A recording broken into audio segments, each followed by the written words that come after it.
what we did over the last couple of weeks is we, together with DLD, we conducted an expert study, a primary research to find out what's behind NFC and how it's going to be adapted, and more, what makes it successful, what are the ingredients to make it successful. We've collected tons of information, and I've got very little time, so please make sure to grab this piece of information that's on your seat. And if you want to have more information, we're available at the Lufthansa Lounge after this. So please feel free to contact us, because we've got charts and numbers and figures which I can only present a small fraction of at this point in time. So actually, I mean, we heard the mobile world is changing, and NFC and other functionalities are becoming part of this infrastructure and part of smartphones and so on. But how quickly is that actually going to happen? That was one of the questions that we had. And what we found is, and that's maybe an important point, that NFC is going to be a part of smartphones, and not just luxury or premium smartphones, but all smartphones. So each and every smartphone will have an NFC component. Each and every smartphone will be enabled to do whatever you can do with NFC technology. And the other stuff, and we heard that from Renee, is it's not going to take long. It's going to take 3 years the most, and each and every smartphone or telephone will have this functionality. So the basis is there to have this additional business and to use these additional opportunities like WRAP that we just heard about and so on. So that's exciting. So the world is changing, but who's going to benefit from that? Who is going to be the winner, and are there losers, and so on? So what we found is that with the NFC payment, that it will be used for payment, and in terms of not just micropayment, but also for payment up to $50. That's North America and Europe, but also for much higher payments in other regions of the world. In other regions, the experts think that it might be up to $100 that will be spent using that technology. And that also implies market disruption and leapfrogging, where infrastructure, fixed line infrastructure isn't as strong, where credit card infrastructure isn't as strong. So there will be innovation from other parts of the world as well. So on the other hand, we've got these conflicting and competing technologies. We've got something called remote mobile payment and NFC technology. So what's going to happen to those? They're going to coexist, actually. And it's not quite clear who's going to win the race.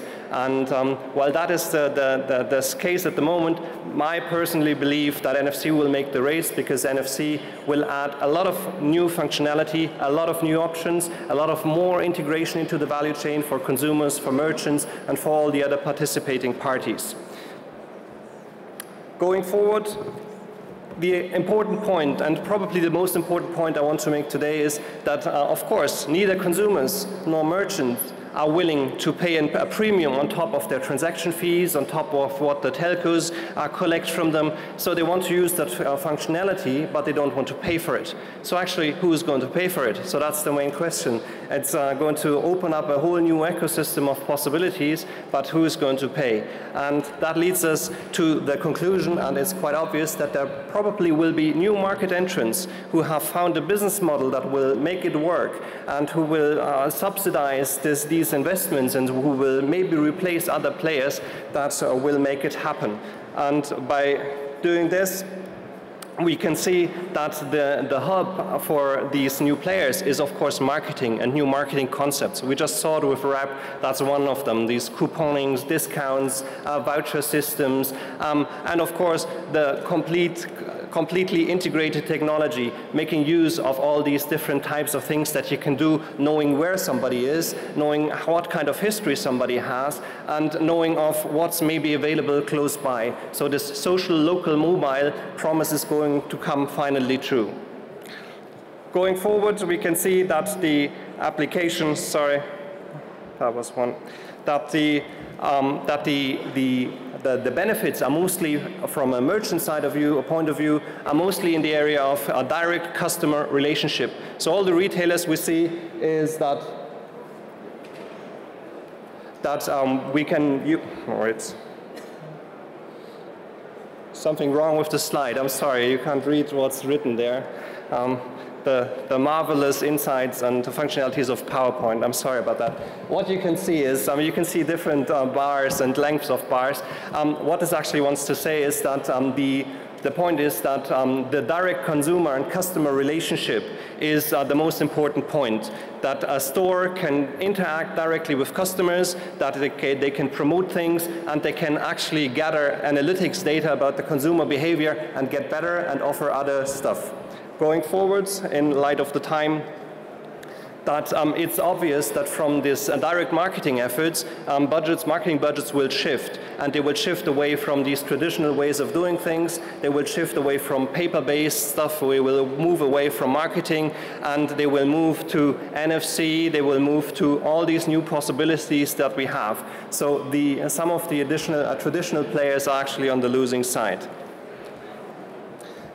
If you look at losers and winners, you can see that there are some existing players who seem to be on the losing end, on the winning end, mainly wallet platforms. But if you look at them and differentiate, then you can see there's these payment-driven wallet platforms, and actually those are going to be the biggest losers if they don't manage to be an integrator. If wallet platforms are integrating different roles, different functionalities, then they're seen as one of the winners in this game. And that actually brings us forth to the question, what about these new players, about the Silicon Valley players, about those companies that are very strong with their marketing services, with their advertising customers, who have actually the possibility to refinance what they're doing with their stuff. We already have Google with Google Wallet, and they're seen as a strong contender, but also Facebook, Apple, and Amazon are strong contenders here. So don't know what's wrong with this presentation. Somehow all the description is gone. You can see it in this document. I'm sorry about that. Basically what the left-hand chart is saying, that Apple is the most likely contender and new market entrant. And if you look at numbers, and we've seen them from Renee as well, Apple today has 225 million iTunes accounts. They've got a payment relationship with customers. And going forward to 2015, that number is going to grow, if the research analysts are right, to 850 million payment relationships. So of course, there's an opportunity for Apple.